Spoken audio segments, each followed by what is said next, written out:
हम इन खवातीन को इग्नोर तो नहीं कर सकते, इनको रिस्पेक्ट देनी पड़ेगी चूँकि ये सोसाइटी का पार्ट है और हर शोबे में उनको बहुत ज़्यादा जो है वो रिस्पेक्ट मिलती है। तो वो किसकी वजह से? मर्दों की वजह से, क्योंकि जहाँ लेडीज़ हैं वहाँ मर्द भी हैं। कही है ना कि शुक्र करता हूँ कि मेरे यहाँ बेटी नहीं। तो अब आप बताएं कि जो बेटियों वाले हैं वो तो इसका मतलब है कि इस मुल्क में ना तो वो माँ की इज्जत महफूज है ना उसकी बेटी की। मैं इस पाकिस्तान का एक जीता जागता नमूना हूँ कि मैं 11 साल से अपनी बेटियों को लेके चल रही हूँ। माशाल्लाह 3 बेटियाँ मेरी। जी अस्सलाम वालेकुम नाज़रीन, मैं हूँ आपका मेज़बान AK आज़ाद। आप देख रहे हैं नवाए इंसान। नाज़रीन, आप जानते हैं कि इस वक्त लाहौर में होने वाला एक दर्दनाक वाक़या जिसकी वजह से पाकिस्तान की बेहुरमती हुई है, पाकिस्तान की तौहीन हुई है। हमने पिछले 2 दिन जो गुफ्तगू की थी, आज वही गुफ्तगू या उसी गुफ्तगू की अक्कासी जो है हमारे सोशल मीडिया हो, प्रिंट मीडिया हो या इलेक्ट्रॉनिक, आज हमारी गुफ्तगू की तायद वहाँ पर हो रही है। जी नाज़रीन, मेरी आज की मेहमान government college for women maths professor जनाब डॉक्टर शिजा शेख साहबा मौजूद हैं।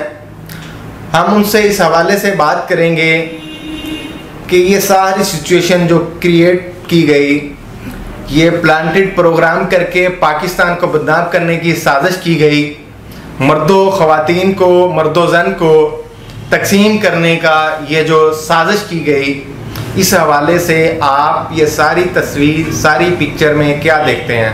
जी अस्सलाम वालेकुम मैम। वालेकुम सलाम। मैम कैसे मिजाज हैं, खैरियत से आप?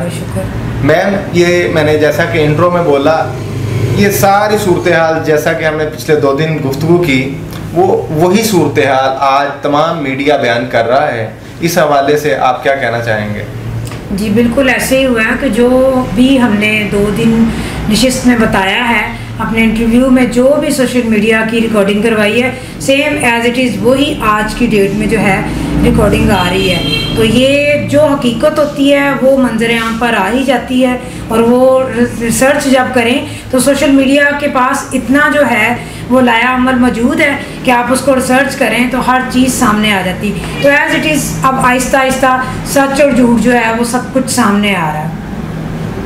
जी मैम, आप इस सारे वाक़े में पाकिस्तान की जो बदनामी हुई है, पाकिस्तान के ख़िलाफ़ जो साजिश थी, इस पे क्या कहना चाहेंगे? जी बिल्कुल, जो भी 2 दिन से हमारे पाकिस्तान में प्रोपेगेंडा फैला हुआ है वो यही है कि सब लोग हर चीज़, हर काम अपनी मसरूफियत छोड़ के सोशल मीडिया, ज़ीराला पंजाब, ईच एंड एवरीथिंग, जितने भी प्रोफेशनलिज्म हैं सब ही इस रिपोर्टिंग पे लगे हुए हैं। क्या ये इतना बड़ा वाक़या है?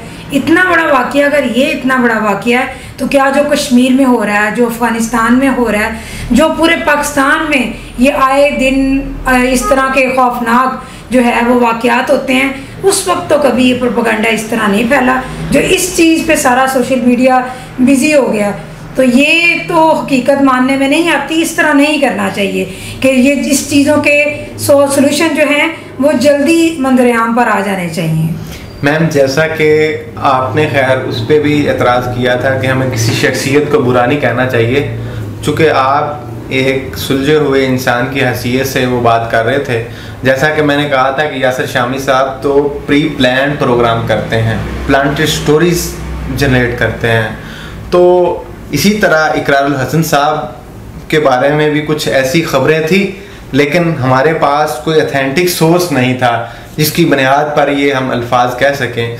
तो आज सोशल मीडिया पर एक कैंपेन चल रही है कि इकरारुल हसन साहब को गिरफ़्तार किया जाए, जबकि वो इन्वेस्टिगेटिव जर्नलिस्ट हैं, उनके बारे में बड़ी सोसाइटी में मोहब्बतें भी हैं। इसके बावजूद भी सोशल मीडिया पर बहुत स्ट्रॉन्ग कैंपेन चल रही है रात से कि इन्हें गिरफ़्तार किया जाए। इन्होंने ये प्लांटेड सारा कुछ किया, जो कि वो लड़का है उस लड़की के साथ, आयशा के साथ, जो टिकटॉक बनाता है, वो सरेआम टीम का मेंबर है।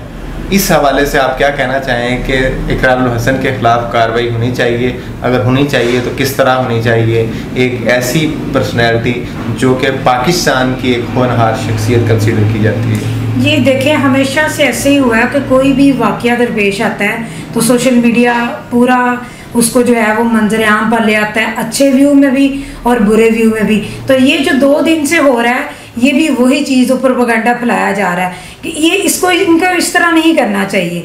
जल्दी रिपोर्टिंग हो जाती है तो व्यूज़ अच्छे आते हैं। ये जितना लंबा केस जाएगा उतनी ही वबा जो है वो बुरी फैलेगी, और जो लोग नहीं मुलविस वो भी मुलविस होते जाएंगे, और जो मुलविस हैं वो मंजरेआम पे आएंगे नहीं।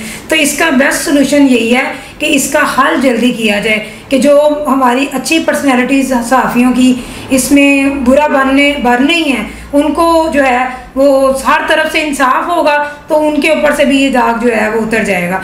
उनको चाहिए खुद इस चीज़ को जल्द से जल्द कवर करने की कोशिश करें, क्योंकि वो लोग कर सकते हैं। ये कवर हो जाएगा तो ये ऑटोमेटिकली पाकिस्तान में जो है वो इत्मीनान आ जाएगा, सुकून आ जाएगा। और तमाम लेडीज़ हमारे पाकिस्तान में हर शोबे में लेडीज़ काम करती हैं, और हर शोबे में उनको बहुत ज़्यादा जो है वो रिस्पेक्ट मिलती है। तो वो किसकी वजह से? मर्दों की वजह से, क्योंकि जहाँ लेडीज़ हैं वहाँ मर्द भी हैं। तो अगर मर्द हैं तो वो उनकी वजह से रिस्पेक्ट मिल रही है, तो फिर हमारे इन मर्दों को क्यों जो है इज़्ज़त को उछाला जा रहा है? अगर लेडीज़ ने कोई गलती की है तो वो भी मंजरेआम पे आनी चाहिए, और अगर मर्दों की तरफ से कोई मसला है तो उस चीज़ को क्लियर हो जाना चाहिए। जितना लंबा टाइम वेस्ट होगा हमारे मीडिया का, हमारे कानून का, हर हुक्मरान का, हर बंदे का टाइम वेस्ट हो रहा है। जी मैम, इसी तरह आपने रिस्पेक्ट की बात की। हम तो हमेशा से यही जिक्र करते हैं कि मर्दों ख़वातीन गाड़ी के 2 पहिए की तरह हैं, क्योंकि ख़वातीन की इस वक्त जो आबादी है 55% है। हम इन ख़वातीन को इग्नोर तो नहीं कर सकते, इनको रिस्पेक्ट देनी पड़ेगी चूँकि ये सोसाइटी का पार्ट है।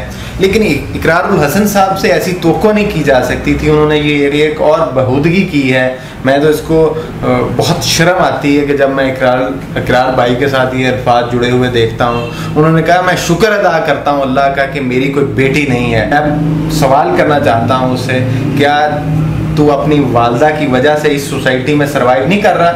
अगर तेरी वालदा ना होती तो कैसे यहाँ पे सोसाइटी में फिरता? तो इस हवाले से आप एज ए औरत होने की हैसियत से इकरार हसन साहब के इस बयान पर क्या कहना चाहेंगे? देखिए, उन्होंने कहा है, लेकिन ये जो उन्होंने बात कही है ना कि शुक्र करता हूँ कि मेरे यहाँ बेटी नहीं, तो अब आप बताएं कि जो बेटियों वाले हैं वो तो इसका मतलब है कि इस मुल्क में ना तो वो माँ की इज़्ज़त महफूज है ना उसकी बेटी की। मैं इस पाकिस्तान का एक जीता जागता नमूना हूँ कि मैं 11 साल से अपनी बेटियों को लेके चल रही हूँ। माशाल्लाह 3 बेटियाँ मेरी और 2 हाफजा हैं। मैं खुद सर्वाइव किया अल्हम्दुलिल्लाह। एक मुकाम है, एक स्टेटस है, डिपार्टमेंट में है, पूरे लाहौर में है, और प्रोजेक्ट पे भी काम कर रहे हैं। मेल्स में आना जाना होता है, हमारी इज़्ज़त महफूज है। तो अल्हम्दुलिल्लाह कि अल्लाह ताला ने हमें 3 रहमतों से नवाजा और उनकी परवरिश का जो है वो हमें ज़िम्मे लगाया। तो ये कहना तो बड़े अफसोसनाक बात है। अल्लाह ताला सबको जो है वो हदायत दे, लेकिन इस चीज़ को ना जल्द से जल्द मंजरेआम पे आ जाना चाहिए ताकि जितने भी इंकशाफात हैं ना सबके दिलों में ख़त्म हों, और जो हमारे इन्वेस्टिगेटर हैं वो अपनी ड्यूटी पे वापस जाएं, ना कि इन चीज़ों में सोशल मीडिया के पड़े रहें वो। जी मैम, जैसा कि आपने कहा कि इकरार भाई को ऐसी बात नहीं करनी चाहिए थी, वो एक इन्वेस्टिगेटिव जर्नलिज़म की हैसियत से इसको लेकर चलते तो ज़्यादा बेहतर था। आज के इसी खूबसूरत मैसेज के साथ मैं इजाज़त चाहूँगा नाज़रीन कि सोसाइटी में मर्दो ख़वातीन इस सोसाइटी का हिस्सा हैं, पार्ट हैं। अगर इनमें से हम औरत को या मर्द को बुरा कहना शुरू कर देंगे तो सोसाइटी तज़ाद का शिकार हो जाएगी, सोसाइटी इंतशार, बदअमनी, कत्लो गर्दगिरी की तरफ जाएगी।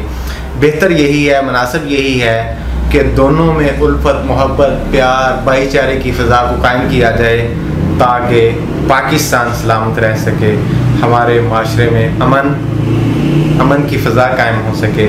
वो अलकलब आज़ाद हैं। मुझे अपने मेज़बान AK आज़ाद को इजाज़त दीजिए।